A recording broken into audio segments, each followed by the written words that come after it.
22 वर्षीय कमलजीत गुरदास का इकलौता पुत्र था। गुरदास उसे बहुत प्यार करते थे। एक तरह से कमलजीत उनके दिल का टुकड़ा था। उनका संयुक्त परिवार था। एक ही छत के नीचे सारा परिवार हंसी खुशी से रहता था। उनकी एकता की मिसाल की सारे गांव में चर्चा थी। कमलजीत था तो दुबला पतला, लेकिन था बेहद फुर्तीला और स्मार्ट। यही नहीं, वह मजाकिया किस्म का भी था। बच्चों से लेकर बड़े बूढ़ों के बीच बैठकर अक्सर वह गप्पे लड़ाया करता था। उसकी गप्पे सुनकर सभी हंसते हंसते लोटपोट हो जाया करते थे। अमिता कमलजीत की सगी बुआ थी। उनके बीच 4-5 साल का अंतर था। अमिता 17 साल की थी तो वहीं कमलजीत 22 साल का था। अमिता बेहद खूबसूरत थी। कमलजीत मन ही मन अमिता को चाहने लगा।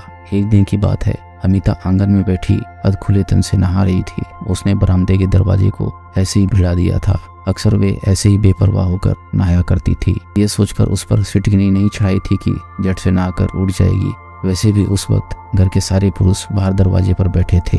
उसी समय कमलजीत अचानक किसी काम से आया और बरामदे का दरवाजा खोलकर धड़धड़ाता हुआ आंगन में दाखिल हो गया। अमिता उसे देखकर हड़बड़ा गई और गीले कपड़ों से जल्दी जल्दी अपने तन को ढांकने की कोशिश करने लगी। तब तक कमलजीत की नजरें अमिता के बदन से टकरा चुकी थी। उसे उस हालत में देखकर कमलजीत का मन बेचैन और बेकाबू हो गया। उस समय उसने खुद पर जैसे तैसे काबू पाया, लेकिन इसके बाद से वह अमिता बुआ के जिस्म को पाने के लिए मचल उठा। अमिता को पाने के लिए उसने धीरे धीरे उसके चारों तरफ इश्क का जाल बिछाकर प्यार का दाना डालना शुरू कर दिया। कमलजीत का प्यार तो एक छलावा था। उसका एकमात्र उद्देश्य जिस्म की भूख थी। इसके लिए वह किसी भी हद तक जाने के लिए तैयार था। अमिता अपने भतीजे कमलजीत के नापाक और घिनौने इरादों से एकदम अनजान थी। योजना के मुताबिक अमिता के दिल में जगह बनाने के लिए कमलजीत उनके पास ज्यादा से ज्यादा समय बिताने लगा। उसकी छोटी से छोटी बातों का ख्याल रखने लगा। ये देखकर अमिता कमलजीत से काफी प्रभावित रहने लगी। कमलजीत जिस आशिकाना नजरों से उसे देखता था, अमिता को समझते देर नहीं लगी कि वह दीवानों वाला प्यार करने लगा है। अमिता उम्र के जिस दौर से गुजर रही थी, उस उम्र में अक्सर लड़के लड़कियों के पांव फिसल जाया करते हैं। अमिता के भी पांव भतीजे के इश्क में फिसल गए। वह भी उसे उसी आशिकाना अंदाज से देखने लगी थी कि जैसा कमलजीत उसे अपलक निहारता रहता था।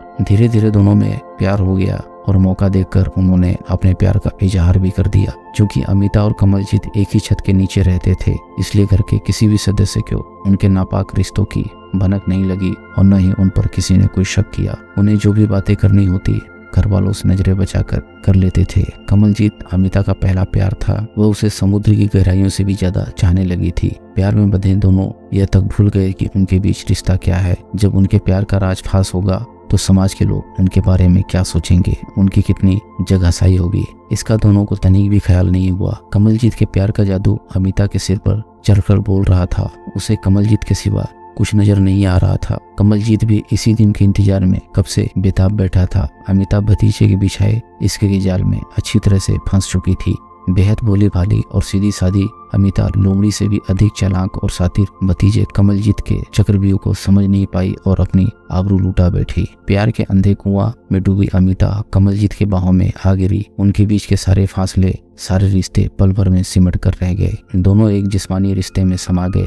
एक बार जब मिलन का खेल शुरू हुआ तो सिलसिला बन गया, जिसका परिणाम यह हुआ कि अमिता के पांव भारी हो गए। जब उसके गर्भ में कमलजीत का 4 माह का पांव पसारने लगा तो अमिता को एहसास हुआ कि वह कितनी बड़ी गलती कर बैठी थी। जब माँ बाप इस हालत के लिए उसे पूछेंगे तो वह क्या जवाब देगी, ये सोच सोचकर उसकी रातों की नींद और दिन का चैन लुट चुका था। हर घड़ी वह परेशानी की मौत मरती रही। उसकी समझ में यह नहीं आ रहा था कि क्या करे, किसे अपने मन का हाल सुनाकर जी हल्का करे। जब कुछ समझ में नहीं आया तो उसने कमलजीत से बात की। वह उसके बच्चे की माँ बनने वाली है, जल्द से जल्द कोई उपाय करे, नहीं तो समाज में जीना मुश्किल हो जाएगा। अमिता के मुंह से यह सुनते ही कमलजीत के होश उड़ गए। घबराहट के मारे पसीना छूटने लगा। उसे ऐसा लगा जैसे उसके पैरों तले से जमीन खिसक गई हो। उसके सिर से अमिता के इश्क का सारा भूत उतर गया। उसने अमिता को समझाया कि उसे सोचने के लिए थोड़ा मौका दे, जल्द से जल्द कोई न कोई उपाय निकाल लेगा। उधर अमिता उस पर शादी के लिए दबाव बनाने लगी। शादी का नाम सुनकर कमलजीत बुरी तरह घबरा गया। वो सोचने लगा कि लोग उसके बारे में क्या सोचेंगे कि बुआ भतीजे के रिश्ते को तार तार कर दिए,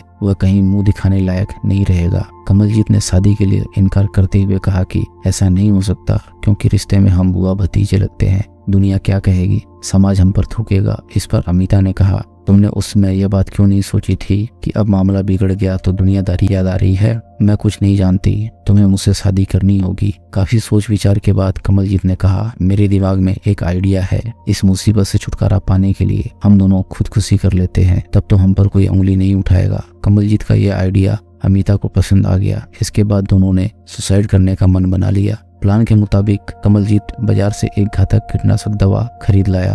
अगले दिन वह बहला फुसला कर अमिता को घर से बाहर पार्क ले गया। दोनों को पार्क की ओर जाते हुए देख कई लोगों ने देखा था। पार्क पहुंचकर सामने मौत देखकर कमलजीत की रूह कांप उठी। उसने मरने का अपना फैसला बदल दिया। बड़े साथीराना अंदाज में उसने अमिता से कहा, तुम पहले जहर खा लो, फिर मैं खा लूंगा। भतीजे की बातों पर यकीन करके अमिता ने पहले जहर खा लिया। उसके बाद उसने अपने प्रेमी कमलजीत से भी जहर खाने को कहा तो उसने फिल्मी खलनायकों के अंदाज में हंसते हुए अमिता की तरफ घूर कर देखा और कहा, मेरी प्यारी बुआ, तुम अभी भी मेरी फितरत को नहीं समझ पाई। तुम्हें पता नहीं, तुमसे पीछा छुड़ाने के लिए मैंने यह कदम उठाया था। तुम तो मर जाओगी, लेकिन मैं अभी मरना नहीं चाहता। जहर ने अमिता पर अपना असर दिखाना शुरू कर दिया। अमिता का शरीर ढीला पड़ने लगा। तभी कमलजीत ने उसके गले में लिपटे दुपट्टे से उसका गला घोंट दिया। अमिता कटे वृक्ष की तरह जमीन पर धड़ाम से जा गिरी। कमलजीत ने उसे हिला डुला कर देखा, वो मर चुकी थी। उसके बाद कमलजीत लाश को वहीं ठिकाने लगाकर